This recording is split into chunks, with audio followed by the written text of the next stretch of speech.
Hello friends, welcome to my channel. आज के video में हम देखेंगे कि जो हमारा ड्रेस छोटा हो जाए तो उसको हम बड़ा थोड़ा कैसे करें। तो यहाँ पे देखिए, ये मेरे 10 साल की लड़की का ड्रेस है। उसे थोड़ा यहाँ पे बेली में थोड़ा टाइट हो रहा है, तो इसे हम थोड़ा सा लूज़ करेंगे। तो लूज़ करने के लिए हम यहाँ पे सिलाई नहीं खोलेंगे क्योंकि इसमें मार्जिन नहीं है। तो मार्जिन नहीं है तो हम इसमें थोड़ा सा दूसरा फैब्रिक अटैच करेंगे।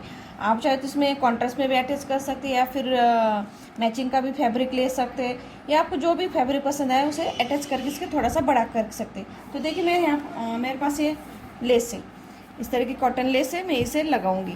तो सबसे पहले इसके साइड से हम दोनों सिलाई खोल लेंगे। यहाँ से स्लीव से लेके नीचे तक हम इसको सिलाई खोल लेंगे।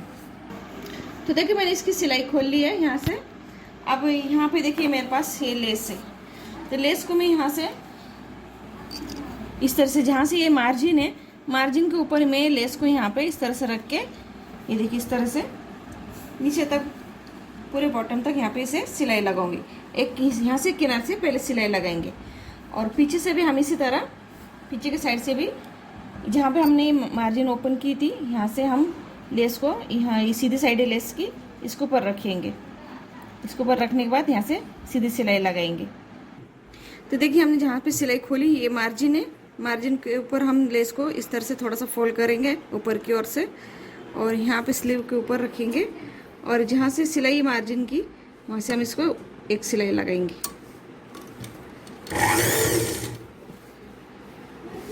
तो देखिए, जितनी मार्जिन छोड़ी इसके ऊपर हम इसे इस तरह से रखेंगे और खींच के नहीं लगाएंगे। खींच के लगाएंगे तो लेस हमारी ज़्यादा टाइट हो जाएगी और ड्रेस में झोल आ जाएगा। तो हमें खींच के नहीं लगाना है, हल्के हाथों से हमें यहाँ पे लेस को अटैच करना है। आप चाहे तो अगर आपके पास दूसरा फैब्रिक होगा तो उसे इस तरह से 2 इंच की पट्टी निकाल के इसे जॉइंट भी कर सकते हैं। तो देखिए, यहाँ पे हमने इस तरह से लेस को अटैच कर लिया।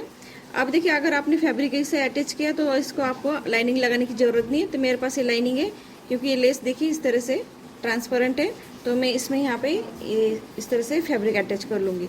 तो यहाँ पे मैं इसे उल्टे साइड से इसे अटैच करूँगी। इसके ऊपर यहाँ पे ये फैब्रिक को थोड़ा सा मोड़ के यहाँ से और इसके ऊपर रखते हुए देखिए मार्जिन को हम अंदर लेंगे और इसके ऊपर से यहाँ से एक सिलाई लगाएंगे। नीचे तक हमने जहाँ तक लेस अटैच की वहाँ तक हमें इसे सिलाई लगाना है। तो देखिए, यहाँ से हमने लाइनिंग को भी अटैच कर ली और यहाँ पे मार्जिन हमारे दोनों के बीच में आ गई। देखिए इस तरह से, यहाँ पे देखिए इस तरह से मार्जिन भी नहीं दिख रही है। अब हम क्या करेंगे, यहाँ से थोड़ा सा 1/4 इंच फैब्रिक यानी कि लाइनिंग छोड़ के इसे कट कर लेंगे। बाकी का जो एक्स्ट्रा फैब्रिक होगा इसे हम थोड़ा सा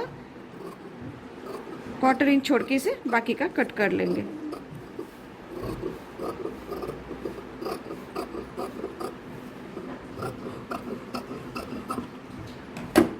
अब मैंने इसे फोल्ड कर लिया, कट कर लिया है। यहाँ से देखिए ये नीचे का बॉटम है, तो यहाँ पे हम थोड़ा सा फोल्ड करेंगे। लेस को भी हम इस तरह से फोल्ड कर लेंगे और जो हमने यहाँ पे 1/4 इंच छोड़ दिया था इसे भी हम अंदर की ओर फोल्ड करके इसके ऊपर लेस को रखेंगे। इस तरह से लेस को रखेंगे, ये देखिए इस तरह से, और इस सीधी सिलाई लगा देंगे। देखिए फ्रेंड्स, मैंने यहाँ पे इस तरह से ये लेस अटैच कर ली, फ्रंट साइड से भी और बैक साइड से भी। देखिए दोनों साइड से मैंने यहाँ पे ये लेस को अटैच कर लिया और साथ में लाइनिंग भी लगा दी। आप चाहे तो डायरेक्ट फैब्रिक भी इसे अटैच कर सकते हैं। अब मैं यहाँ पे इसकी फिटिंग की सिलाई लगाऊंगी। तो यहाँ से हम थोड़ा सा कट रखेंगे, तो मैं 4 इंच तक इसका कट रखूँगी और बाकी की फिटिंग की सिलाई लगा दूँगी। अंदर की ओर से फिटिंग की सिलाई लगा के इसे कट रखूँगी मैं 4 इंच का। तो देखिए फ्रेंड्स, यहाँ पे हमने देखिए इस तरह से फिटिंग की सिलाई लगा दी है और ये देखिए यहाँ पे हमारा ये शर्ट भी अच्छे से फिटिंग में आ गया है। पहले टाइट हो रहा था, यहाँ पे हमने लेस लगा के इसे थोड़ा सा लूज कर लिया इस शर्ट को, और ये देखिए अच्छे से आने लगा ये शर्ट। तो इसी तरह हमने यहाँ पे ये टाइट हुए शर्ट को थोड़ा सा लूज कर लिया है। अगर आपको मेरा वीडियो पसंद आए तो प्लीज़ लाइक कीजिए, शेयर कीजिए और सब्सक्राइब कीजिए। Thank you for watching my video.